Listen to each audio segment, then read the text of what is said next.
안녕하세요. 모든 경기 종목을 다루고 있는 토서관입니다. 하루도 빠지지 않고 많은 경기들의 조합픽을 프리미엄 정보방에서 매일 공유하고 있습니다. 참여를 원하시는 분들은 영상 하단 댓글 보시면 오픈 채팅 링크 있으니 문의 주시길 바라며 구독과 좋아요 한 번씩 부탁드리겠습니다. 그럼 이번 경기 정보 시작하겠습니다.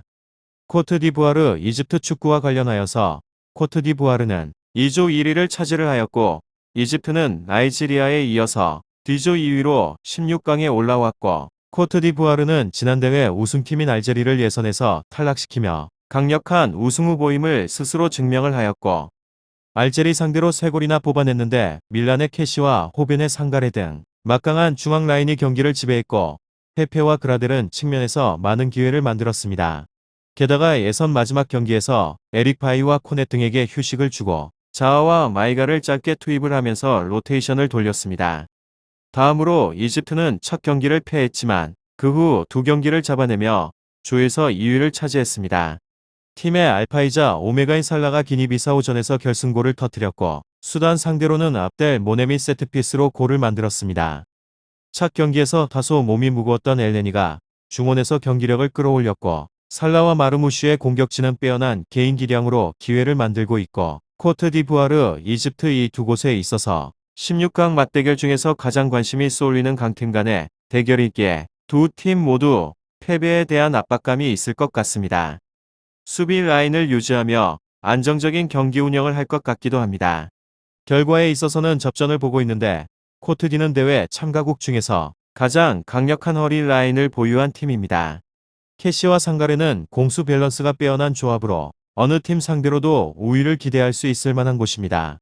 그렇지만 엘네니와 발가 등 이집트 중원도 쉽게 물러서지 않을 것 같고 또한 코트디는 살라의 역습에 대비를 해야 하기 위해서 오리에와 코난 등 윙백 자원들이 오버래핑에 활발하게 나서기가 어렵기도 합니다. 다음으로 코트디부아르 피파 랭킹은 56위 조 2강이라는 명성에 걸맞게 무난하게 조에서 1위를 차지했습니다. 우여곡절도 많았지만 알제리를 3대1로 잡으며 토너먼트를 앞두고 기세를 크게 올린 것은 좋은 상황입니다. 이집트가 까다로운 상대는 맞지만 승부의 무게추는 코트디부아르 쪽으로 기웁니다. 이곳의 득점력에는 크게 문제가 없는 곳으로 참가국 중에서 6골로 득점 2위에 올라 있습니다. 소속팀에서 부진하던 페페도 국가대표에서만큼은 좋은 모습입니다. 알레 역시나 소속팀에서 보여주는 모습을 그대로 잘 보여주고 있고 방점을 찍어줄 수 있는 자원은 굉장히 많은 상태입니다. 하지만 첫 경기에서 유효 슈팅 2개밖에 만들어내지 못하는 등 수비적인 전술에는 고전하는 모습을 보였습니다. 코트디부아르 이집트 축구 이집트도 선수비 후역습을 할 것이 확실한 상황에서 제법 고전할 가능성이 있으며 다득점에 대한 확률은 낮습니다. 이곳의 수비에서는 제법 불안한 모습으로 시에라리온전에서 가장 잘 드러났습니다. 상대방의 역습을 저지하는데 힘겨워하는 모습을 보이기도 하였고 경기 마지막 치명적인 골키퍼의 실책으로 인해서 승리를 지켜내지 못하기도 했습니다. 상대팀에는 확고한 골잡이가 있으므로 실수를 줄이는 것이 필요합니다. 하지만 다실점에 대한 가능성은 떨어집니다. 한 골 아래로 가닥을 잡으면 좋을 것 같습니다. 결장자는 볼리 선수입니다. 다음으로 이집트 피파 랭킹은 45위로 에이스는 확실합니다. 물론 그 주인공은 살라이며 파라오라는 별명답게 팀 가치의 절반이 넘는 100m의 몸값을 자랑하기도 합니다. 하지만 살라 이외의 나머지 선수들의 면면은 뛰어나지 않다고 평가를 받으며 코트 디아부르를 상대로도 전력에서 밀리는 것은 사실입니다. 이곳의 공격진에서는 미들맨은 살라뿐이며 공격적인 작업은 살라의 개인적인 기량에 의존한다고 해도 과언은 아닙니다. 물론 엘렌이라는 유로파 자원도 있고 하지만 엘렌이의 장점은 창초절이라기보다는 지치지 않는 체력으로 중원에 영향력을 미치는 것입니다. 공격의 방점을 찍는 선수는 아니라는 것이기도 합니다. 코트디부아르 이집트 조별리그 3경기에서 10회의 유효 슈팅만을 기록한 만큼 찬스를 만드는데 어려움을 겪고 있고 1실점 아래 득점에 유력한 곳이기도 합니다.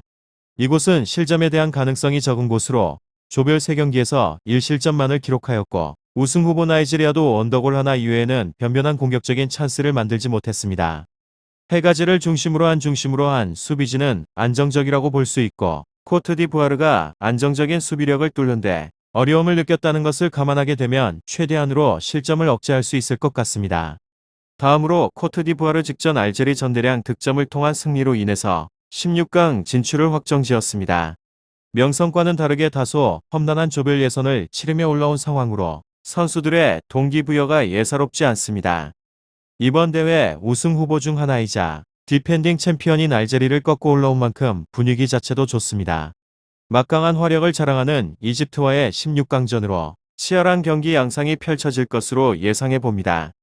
마지막으로 이집트는 조별 예선 첫 경기인 나이지리아 전 패배로 스타트가 좋지 않았지만 이후 2연승을 챙기면서 16강 진출에 성공을 하였습니다. 공격의 핵심인 살라를 중심으로 막강한 화력을 보여줄 것으로 예상을 하였는데 다소 기대에 미치지 못하는 공격력을 보여주고 있는 상황입니다. 다만 직전 치른 조별 예선 두 경기 모두 클린시크를 기록을 하면서 안정감이 돋보이는 수비력을 자랑합니다.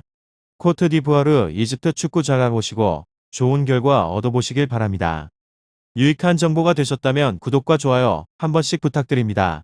그리고 최종 조합과 정답지는 항상 프리미엄 정보방에서 항상 공유하고 있으니 참고해 주시고 이번 영상 마무리하겠습니다.